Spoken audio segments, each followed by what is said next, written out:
A woman in Solon, Ohio was sitting in her office when golf ball-sized hailstones blew her windows completely out. Not cracked, blown out stationary fixed glass that had been in that building for decades, gone in seconds. She walked outside and her neighbor's entire house walls, roof, siding was pitted with holes like Swiss cheese. Car dealerships in Northeast Ohio had every single windshield on the lot shattered while the cars just sat there. Roads turned to ice sheets within minutes. Drivers could not slow down. Visibility dropped to nothing at all. She said she had lived in Northeast Ohio her whole life and she had never seen anything like what happened that day. And folks, that Ohio hailstorm was not even the main event that week, not by a long shot.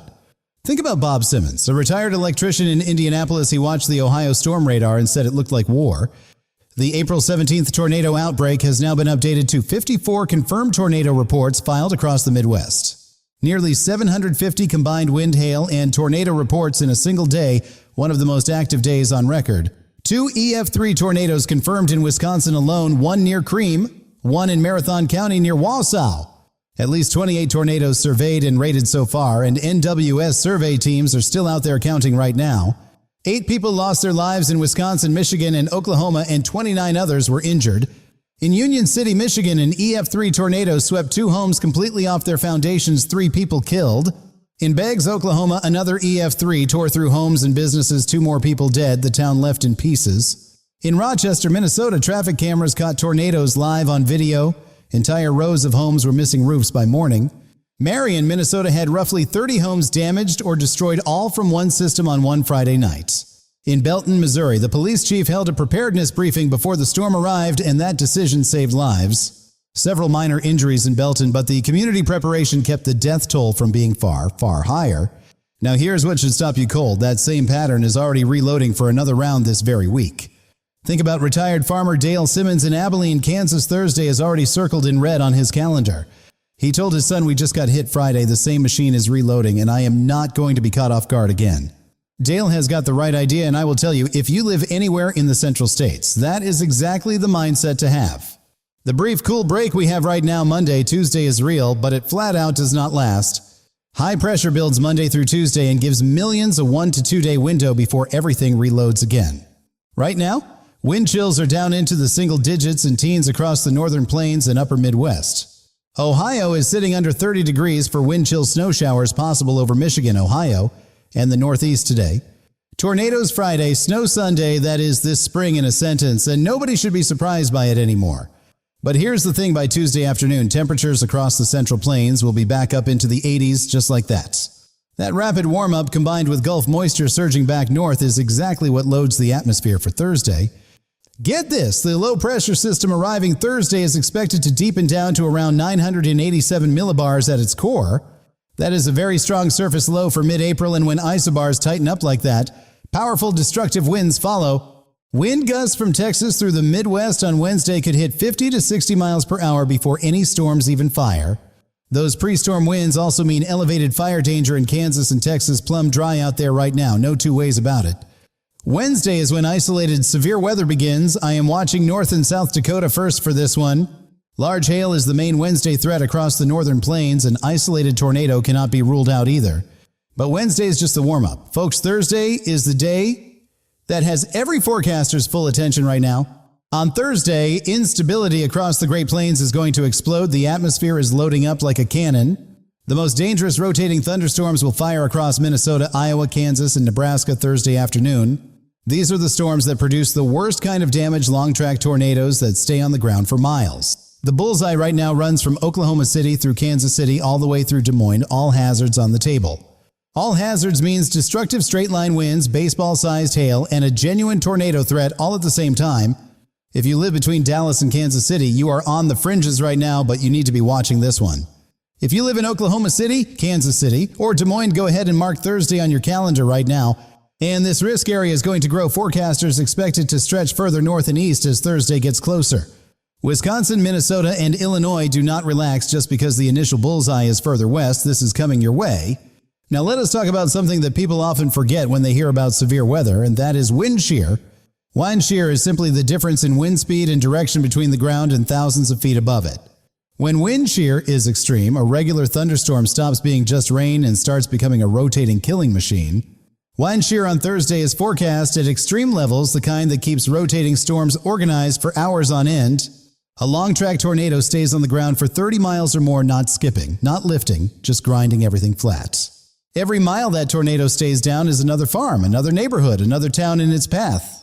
The EF3 near Cream, Wisconsin on Friday was on the ground for miles, homes lost walls, outbuildings vanished completely. The EF3 near Union City, Michigan swept 2 houses off their foundations, 3 people died in those 2 homes. These are not statistics, these are real people who had seconds to make the choice between their lives and their property, and in every one of those cases, the people who survived had a plan ready before the storm ever arrived. They knew their safest spot, their phone was on, their family knew the drill, and 30 seconds made the difference. Now, before we go any further, go ahead and drop your city and state in the comments below this video. Tom goes through every single comment and calls out your specific area by name when new warnings get issued nearby. 5 seconds of your time means your neighborhood gets a specific heads up that no general TV forecast can give you. All right, so Thursday afternoon is when the storms first fire, and then Thursday evening is when they really spread out. By evening, severe weather becomes widespread from western Wisconsin, eastern Iowa, and Missouri down into Oklahoma. Oklahoma City could be dealing with severe storms around 7 p.m. Thursday evening. Go ahead and plan around that. And then through the overnight hours, this is the part that really concerns me. Severe weather keeps right on rolling. Wisconsin, Illinois, Missouri, and Oklahoma all see continued severe weather through Thursday night into early Friday morning. A damaging wind threat pushes across the entire Mississippi River Valley right into early Friday that is a long overnight. Overnight thunderstorms kill at nearly double the rate of daytime storms. Most folks are sound asleep when they hit. That Thursday night into Friday window is exactly the kind of overnight outbreak that history shows us is most deadly. Think about retired nurse Carol Myers in Omaha weather radio on every night. Go bag by the basement door. Always. She says the tornado that kills you is the one you sleep through, and she has seen it happen too many times to forget. Carol has it figured out, and honestly, every household in that Thursday corridor needs to be running Carol's playbook right now. If your phone is on silent when a tornado warning drops at 2 a.m. Thursday night, it flat out cannot save you. Turn those wireless emergency alerts on before tonight, not Thursday nights, tonight before you go to sleep. Know your safest room right now, lowest floor, interior wall, away from every window and exterior facing door. Have a real plan for your pets, your grandkids, anyone in that house who needs extra time to reach shelter. And I want to say this plainly, if you live in an older home without a basement, find a neighbor who has one. Community shelters, churches, reinforced schoolrooms, know where yours is before the sirens start going off outside. Mobile home residents anywhere near an active watch zone this week, please get to solid shelter and do not wait on the siren. Mobile homes offer basically zero protection from even a weak EF0 tornado. The NWS has said this for decades. And get this, a 10-minute conversation with your family tonight about shelter plans could save every person in that house Thursday. That is not dramatic, that is just a plain fact, and I want you to take it that way. Now, on top of all of this, the severe weather does not stop on Friday morning, and that is what makes this week so different. On Friday, severe weather returns across the Deep South and the Ohio Valley with damaging winds leading the way. Arkansas, Missouri, Tennessee, Mississippi, Louisiana, and Texas are all in the Friday severe weather corridor. Large hail and an isolated tornado threat are also possible Friday across the southern plains and the Deep South. And speaking of the Deep South, this is a region that has had one of its quietest severe weather springs in 5 years. That quiet stretch for Dixie Alley is about to end, and it could end with a real bang starting this Friday. Saturday, a new low-pressure system could spin up in the southern plains, and that opens a whole new line of threats. The Storm Prediction Center is watching every single one of these threats around the clock throughout tornado season. That Saturday low means more severe weather across Dixie Alley through the weekend, damaging winds leading the way first. Sunday and Monday, severe weather pushes into the Deep South, the Southeast, and possibly even the East Coast. Now here's a story that deserves its own spotlight because the Southeast has been suffering quietly for months. The Southeast has been bone dry since last summer, and now the same rains that break the drought come wrapped in severe weather. Think about retiree Sandra Phelps in Lexington, South Carolina. She has not seen real rain in 6 solid weeks. Her yard is cracked red clay, her well is dropping, and when the rain finally comes, it is arriving as a severe threat. Flash flooding is a massive concern when 2 to 4 inches of rain falls fast on drought-hardened ground like that. That cracked-out soil acts like concrete water cannot penetrate. It just runs straight off into streets and creek beds. Some Southeast communities have not had significant rain since last September. That is 7 months of cracked, bone-dry ground. No joke, communities in drought for 6 months are among the most vulnerable to flash flooding when heavy rain finally arrives. Just 6 inches of moving water will knock a grown adult completely off their feet, never drive through a flooded road. 12 inches of moving water will sweep away a small car 2 feet, carries off a full-size pickup truck. Plain and simple. So the Southeast faces a dual threat: violent storms delivering the drought-breaking rain at the same time. If you have friends or family down in the Southeast, please share this video with them before the weekend gets here. Alright, now let us step all the way back and look at the full picture, because the bigger context here is something else entirely. And no joke when you step back and add it all up, what this country is dealing with right now is genuinely historic. This Thursday outbreak is setting up in the exact same corridor that got pounded last Friday. That is no coincidence at all. This pattern is locked in each new trough. Coming off the Pacific fires, another cold front east, and reloads the whole machine. The Gulf moisture tap is wide open, and every system coming through has unlimited fuel to work with right now. The Storm Prediction Center has already posted a Day 6 slight risk for Thursday, and that is a genuinely confident signal. The SPC does not post a Day 6 outlook unless they are already confident the setup is coming. This one is locked in. Both the GFS and European models are in solid agreement on Thursday. When both major models agree, forecasters listen. That risk area is expected to expand and possibly upgrade as we get closer and model confidence continues to build. Honestly, when you line up the dates, this spring has had a major outbreak almost every single week since early March. April 2nd, Iowa and Wisconsin, April 13th, Minnesota, April 14th, Michigan, April 17th, the massive level 4 outbreak. And now April 23rd is already circled back in the same corridor, same states, same pattern playing out again. A forecaster posted this April outlook back on March 1st, high risk of frequent destructive outbreaks in the Midwest. That forecast verified every single outbreak landing in exactly the predicted corridor, week after week after week. AccuWeather warned early in 2026 that this spring would be one of the most active in years, and they called it exactly right. The 2025 tornado season produced 1,559 confirmed tornadoes, well above the historical average of 1,392 annually. Get this, last spring, nearly 2/3 of the entire year's tornado total landed between March and May alone. 2026 is on pace to match or exceed that count, and we are only mid-April, with months of season still ahead of us. The March 10th outbreak alone became the 5th busiest hail day in all of recorded American meteorological history. One storm system, one night, 1.2 million structures hit across 9 states, 854 cities impacted at the same time. A 6.14-inch hailstone in Kankakee, Illinois shattered the state record the size of a large grapefruit, folks. And then Friday added 54 more tornadoes, 8 more deaths, 29 more injuries to the 2026 seasonal toll on top of all that. Thursday adds another round, and the following weekend potentially stacks another one right on top of that. Now let us pull back even further, because there are 2 other major stories happening across the country right now. Michigan and Wisconsin are still fighting a historic flooding crisis that started over a week ago and is not over. 7 rivers in Wisconsin are at or forecast to hit major flood stage roads, and bridges have already been destroyed. In Michigan, 33 counties are under a state of emergency. Governor Whitmer activated the statewide emergency center. The Sheboygan Dam was within 5 inches of its top level 2 alert, means prepare to evacuate. You have to move now. The Boardman River at Traverse City crested at historic levels. A well-traveled bridge was swept completely away.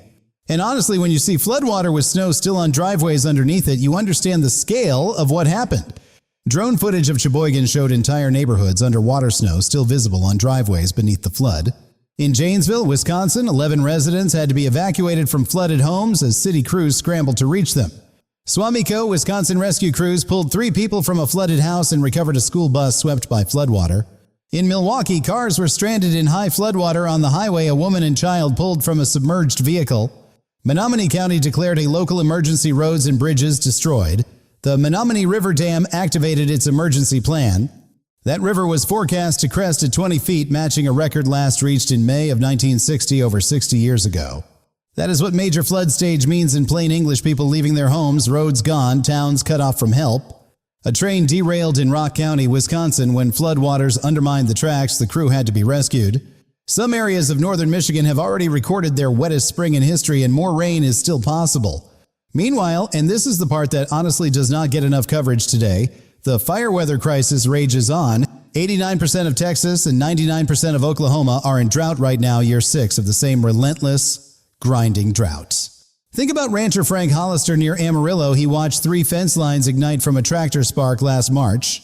He will tell you straight, you have no idea how fast fire moves in 35 miles per hour winds until you have watched it yourself. Texas wildfire response is running 136% above normal spring fire season peaks February through May out there. The Ranger Road fire back in February burned 283,000 acres across Oklahoma and Kansas, the largest wildfire of 2026 so far. That 6-year drought cost the agriculture industry across Kansas, Oklahoma, and Texas an estimated $23.6 billion. San Antonio reservoirs hit record low levels, and the Edwards Aquifer that supplies 2.5 million people is still critically low. Lake Corpus Christi and Choke Canyon combined dropped below 9% capacity, the lowest level ever recorded there.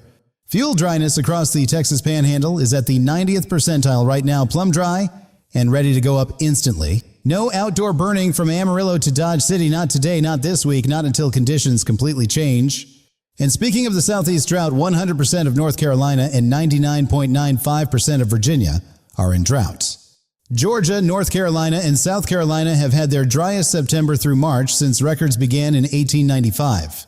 The National Interagency Fire Center projects above normal wildfire risk for Texas, Florida, Georgia, and the Carolinas. So right now, flooding in Michigan, fire in Texas, tornadoes in Oklahoma, drought across the entire Southeast. 4 different kinds of disaster happening in 4 different parts of the country at the exact same time. That is where we are. This is a full multi-hazard nation, and the people at highest risk are the ones who are not paying close attention. Now let us bring it all together. Here is your complete day-by-day breakdown for the next 10 days. Write some of this down. Sunday, April 19th, brief quiet window right now. Snow showers possible Great Lakes and Northeast. Enjoy it while it lasts. Monday, April 20th, high pressure builds in. Near perfect day Southern Plains and Midwest. Temperatures on the rise. Tuesday, April 21st, temperatures hit the 80s across Central Plains. Gulf moisture starts surging back north in force. Wednesday, April 22nd, isolated severe weather begins across North and South Dakota. Fire danger elevated in Kansas and Texas. Thursday, April 23rd, the big one, all hazards, entire Midwest corridor from Minnesota to Oklahoma in the bullseye. Thursday night into Friday morning, the deadliest window of the week. Overnight, severe weather rolling through the Mississippi Valley. Friday, April 24th, Deep South Corridor wakes up. Arkansas, Tennessee, Mississippi, Louisiana, all in the threat zone. Saturday, April 25th, new low pressure developing in the Southern Plains. Dixie Alley on alert for another round. Sunday and Monday, April 26th and 27th, severe weather pushes southeast. East Coast comes into play as well. Late April 27th through 28th, a second multi-day severe weather event is already showing on both major models. April 29th into early May, models show another low forming for the Rockies and Plains, no slowdown anywhere in sight. When both major forecast models show no let-up from now through early May, that is not uncertainty, that is a pattern locked in. Think about retired teacher Margaret Collins in Wichita. She is watching every model run, phone charged, basement cleared. She says, "I have been through enough of these springs to know the time to prepare is Monday, not Thursday afternoon." Margaret has got it exactly right, and for everyone watching this video, that is the message worth keeping. Flat out, when the models show no slowdown from now through early May, you take that signal as seriously as anything. The atmosphere is roaring back with a vengeance every single week, and nobody in the central states can afford to relax. Their warnings give you 10 to 15 minutes of lead time, but only if your phone is actually on and your alerts are enabled. Every single week this spring has served up a new system, and the folks who lived through each one had one thing in common. They had a plan, not a vague idea, a real plan with a real spot, with real people in that house who all knew what to do. Right now, somewhere over the Pacific, the very next system in this unbroken chain is already organizing and moving east. The same jet stream that powered the April 17th Level 4 outbreak is still running, and Thursday is its next target.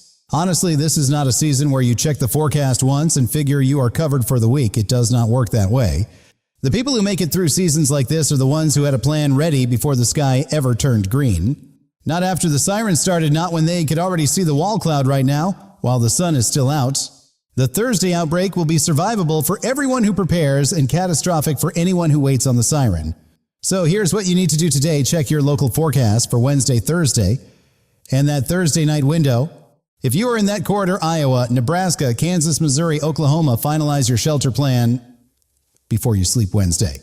Do not tell yourself the storm will probably miss your town. That is exactly what people in Ringgold, Wisconsin said Friday.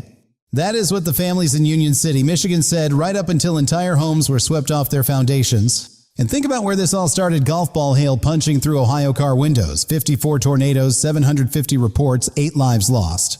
That was Friday, and the same pattern that produced all of that is loading right back up and pointing at Thursday. One last time, drop your city and state in the comments below so Tom can call out your area when the next warnings drop. Tom reads every comment and gives area-specific callouts. Your town gets called out by name, not lumped into a general region.